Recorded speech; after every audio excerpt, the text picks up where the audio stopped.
Hello there, and welcome back to The Final Couplet with me, Theo Cowan, the podcast in which I try and work out what the hell Shakespeare was going on about in all of his sonnets. So far, we've done 45 sonnets. That's a lot of sonnets, isn't it? That's a lot of poetry. And if you've happened to listen to all of them, then congratulations, that's really impressive. And I hope that your knowledge of Shakespearean sonnets has increased extensively. And if it hasn't, I'm sorry about that. I hope you had fun, at least, maybe a few laughs. And if you're joining the podcast for the first time, welcome. We're looking at Sonnet 46 today, and if you've seen the title, which says Shakespeare's Sonnet 46, and you've thought, that's my favourite sonnet, then wow, great to have you here. I hope I do your favourite sonnet justice in trying to work out the meaning of it. Or maybe you're here because you hate Sonnet 46 and you want to hear me slag it off for 20 minutes. And that I can also do. We don't hold Shakespeare in the highest regard on this podcast. You know, we don't bow down to Shakespeare. You know, we're happy to criticise. And I think that's good and that's useful. I don't think we should just believe that everything Shakespeare wrote is the best thing to ever be written. I don't think that's helpful. And you know what? I don't think that's what Shakespeare would have wanted. Anyway, enough waffle. Let's have a little listen to Sonnet 46, shall we? Mine eye and heart are at a mortal war. How to divide the conquest of thy sight? Mine eye, my heart thy picture's sight would bar. My heart, mine eye the freedom of that right. My heart doth plead that thou in him dost lie, a closet never pierced with crystal eyes. But the defendant doth that plea deny, and says in him thy fair appearance lies. To cide this title is impannelled, a quest of thoughts, all tenants to the heart, and by their verdict is determined, the clear eye's moiety and the dear heart's part. As thus, mine eye's due is thy outward part, and my heart's right, thy inward love of heart. Well, initial thoughts are Shakespeare has lost his mind. I mean, I guess it's hard for him to be away from the recipient of his sonnets, the love of his life. You know, clearly in the last few sonnets he's been distanced from his lover, and we don't really know why or how that's come about. But in Sonnet 46, he's sort of battling his mind, isn't he? Well, he's saying that his heart and his eyes are at war with each other, which, you know, if I was down the pub and my mate said, oh, I'm struggling at the moment, and I say, what's up? What's your problem? And they say, well, it's just my heart and my eyes are at war. I'd go, have you been to a therapist recently? Because that you could benefit from that. It's a strange thing to say and to write a sonnet about, but it is quite poetic. And I hope that as we dive into the meaning of it, we can work out what Shakespeare's dilemma is here and try and figure out why he's talking about his eyes and his heart being at war with each other. So let's dive into this and try and work out what the hell Shakespeare was going on about line by line. Mine eye and heart are at a mortal war, how to divide the conquest of thy sight. So here he's saying his eyes and his heart are at deadly war with each other. And the war is about which one, the eyes or the heart, has control over your, the recipient of the poem's, image. Now I think as we go on, I'll get a bit clearer what he's talking about there. But essentially he's saying, my heart has a certain image of you, and my eyes have a certain image of you, and they're both fighting over which image is right. Mine eye, my heart, thy picture's sight would bar. So my eye wants to bar my heart from the image that it's formed. So my eye's saying, no, no, no, no, no. The heart's image of my lover is wrong. My heart, mine eye, the freedom of that right. So vice versa, saying, well, but my heart is trying to deny the eye's image of his lover, of Shakespeare's lover. So he wasn't really wrong about them being at war, was he? My heart doth plead that thou in him dost lie, a closet never pierced with crystal eyes. So the heart is pleading, or insisting, that your image, the recipient of the poem's image, lies within him, protected from the eyes. But the defendant doth that plea deny, and says in him thy fair appearance lies. So the eyes are having none of it. So the heart said, look, honestly, your image is in my heart. But the eyes are going, no, no, no, no, no, not the case. Your image is in my eyes. Your beautiful, fair appearance is with the eyes, not the heart. Do you get it? I kind of get it, I think. Essentially, eyes and heart are at war. Heart saying your image lies with me. Eyes are saying your image lies with me. Which one's right? We're about to find out. To cide, this title is impannelled. A quest of thoughts, all tenants to the heart. So to decide who's right, the eyes or the heart, he's assembled a jury, basically, I think is what he's saying, impannelled or impannelled. A quest of thoughts. So he's got together this jury consisting of his thoughts. So the jury is made up of Shakespeare's thoughts, all of which thoughts show allegiance to the heart. Now that's weird to me, because I thought a jury is meant to be impartial. So this is a bit strange. So to sum it up so far, eyes and a heart are at war. They're both fighting each other over whose image of the lover is correct. And Shakespeare's got a jury in of his thoughts, but the jury sides with the heart. They all have an allegiance to the heart. So now that doesn't seem right, because juries, I thought, were impartial people that heard all the facts and everything, heard the arguments, heard the prosecution and the defence, and then decided based on the facts. But here he's saying they have an allegiance with the heart, which I feel sorry for the eyes, to be honest, in this case, because the eyes don't have a chance if the jury is siding with the heart. If they already are with the heart, what happened to good old impartiality, eh?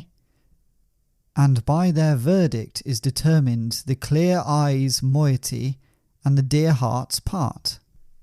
So anyway, the jury, made up of Shakespeare's thoughts, who are in favour of the heart for some reason, have to decide, does the image of Shakespeare's lover lie with the heart or the eyes? The suspense is killing me. I mean, if you can imagine them all in the courts at the moment, you know, the eyes are there.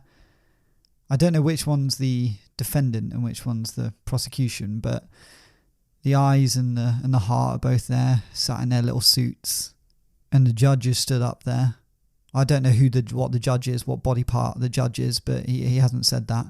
But the jury are there, and that's all Shakespeare's thoughts. I can picture that courtroom, can't you? And they're all waiting for the verdict from the jury. And of course, the verdict is the final couplet, which is, as thus, mine eye's due is thy outward part, and my heart's right thy inward love of heart. And to be honest, I think it's a very fair verdict, considering that the jury of Shakespeare's thoughts were siding with the heart, really, in the first place. I think they've been quite fair here, and they're saying the eyes have the right to your outward appearance. So, you know, what they see, your good looks, your outward beauty, and the heart has the right to your heart and your inner beauty, if you will. Which makes sense, doesn't it? I mean, the eyes see the beauty, but it's all surface level, isn't it? And the heart, it discovers the inner beauty and the love, not so much visual love, but heart to heart love, inner love. Wow, so that is Sonnet 46, and you can see what I mean by Shakespeare kind of losing his mind there. He's really having this battle inside, and I don't really know why he's having this fight between his eyes and his heart. I mean, isn't it obvious that the verdict is going to be the eyes see the outward beauty and the heart sees the inner beauty? I don't think you need to have that argument. I thought that's pretty clear. If the eyes see the inner beauty, something's up. You know what? If the jury decided that the eyes sort of see the heart and get the inner beauty, then I don't know. I think I'd be a bit worried. I just think it's a thought process that he probably didn't need to have, but then again, he's alone, I guess. In this situation, he's far away from his lover and he just needs to fill the time. And it's a nice poem to write, isn't it, about the eyes and the heart. A weird one to send your lover. I think if I received this from my lover, I would think they'd gone mad, maybe, and I'd send for help. But that's just cynical old me. Maybe back in the day when Shakespeare's lover received this, they just thought, oh, that's so beautiful. It's amazing that your eyes and your heart are fighting over me. Right, I think it's about time to put this Sonnet 46 to our story. Let's quickly sum up what happened last week. Basically, Shakespeare is living in rural England somewhere in a John Donne's holiday cottage. And he has been sending these letters to John Donne from the holiday cottage. Of course, he can't get back into London because his horse, Couplet, has fled for some reason and left him there all alone. So he can't get out of the cottage and he's going a bit mad. The last message he sent was delivered by Mercutio, his cat, to John Donne. And John Donne, at this point, is with Shakespeare's ex-wife, of course. And he's not in love with Shakespeare, and he's done with the whole thing. But Couplet, when he was still around, accidentally delivered one of Shakespeare's sonnets to his frenemy, Ben Jonson. So at this point, Ben Jonson thinks that Shakespeare is in love with him, and he is thinking, yeah, I'm kind of in love with Shakespeare. So in the last episode, Shakespeare had sent his cat, Mercutio, to John Donne's house in London, and it had taken the cat bloody ages to get there. And he arrived, and John Donne's obviously like, well, I don't really want this sonnet. But Ben Jonson pops around and goes, hold on, that sonnet's for me, I think, because he's in love with me because I got one of his other sonnets, and he said how much he loves me. So Ben Jonson has taken the sonnet and has just read it, and that is where we've left off. God, that it's got quite a confusing story, isn't it? If you haven't been listening to the whole story, I'm really apologise, but you're just going to have to dive in. It's a bit of fun, isn't it? You don't really need to know what's going on. We're just putting a story to the sonnets. Ben Jonson finishes reading Sonnet 45, and he thinks to himself, I do love Shakespeare, and I miss him, and I should write a sonnet to send back to him. He clearly loves me so much, and he misses me so much. I wish I could see him, but I don't know where he is, and it seems like he's not ready to come back to London. So he goes upstairs into his little writing room and writes back a sonnet for Shakespeare. The sonnet is all about how much he loves Shakespeare and how much he misses him, and about how the space between them is making his heart grow fonder for Shakespeare, and he wants him back in London. He thinks to himself, but how the hell am I going to deliver this sonnet to Shakespeare? I don't know where he is. And then he remembers Mercutio, Shakespeare's cat. He saw him in the street moments ago before he got into his house. So he goes outside and he starts whistling. He goes, Mercutio, Mercutio, are you out there? And after 5 or 10 minutes of walking around the streets calling for Mercutio, finally he finds Mercutio sat in a pub on a bar stool with a saucer of milk, lapping it up. And Ben Jonson goes, there you are, Mercutio. Do me a favour and deliver this back to Shakespeare, will you? Mercutio is absolutely exhausted and really hungry, and sort of bows his head as if to say, can it wait a couple of days? I really need to rest up. And Ben Jonson removes the saucer of milk from Mercutio and says, come on, buck up, take this back to Shakespeare, will you? And Mercutio reluctantly gets up onto his legs and takes the sonnet from Ben Jonson's cold hand. No one knows why Ben Jonson has such cold hands. Maybe it's circulation. I don't know. Anyway, Mercutio sets out back to William Shakespeare. He walks and walks for days and days, sleeping when he can, eating scraps from the road. Eventually he arrives back at Shakespeare. Shakespeare opens the door, and he looks a bit dishevelled. He's been on his own for quite a while now.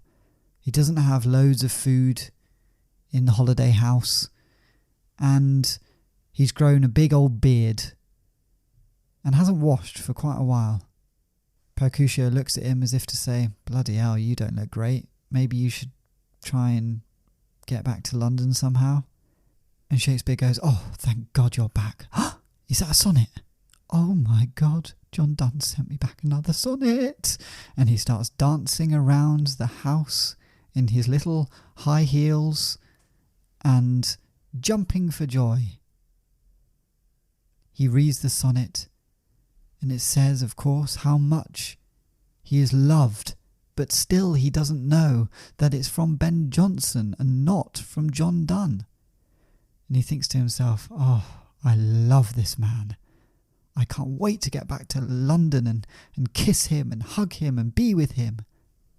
His vision goes slightly fuzzy. And in the distance, walking towards him,